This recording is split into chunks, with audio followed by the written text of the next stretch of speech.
নমস্কাৰ বন্ধুসকল, কি খবৰ? আশা কৰোঁ আপোনালোক সকলোৱে ভালে আছে। মই মোৰ অন্য এটা ভিডিঅ'লৈ আপোনালোকক স্বাগতম জনাইছোঁ। আৰু এইফালে দেখিছে শাহুমা একদম আঞ্জা কটাত লাগি গৈছে দুপৰীয়াৰ সাজৰ কাৰণে। তেখেতে আঞ্জা কুটি আছে।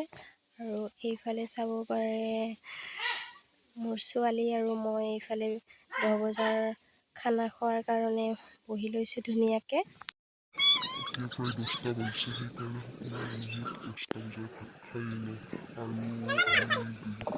ভাত কিহেৰে খাইছিলোঁ আপোনালোকক জনোৱা হোৱাই নাই নহয়।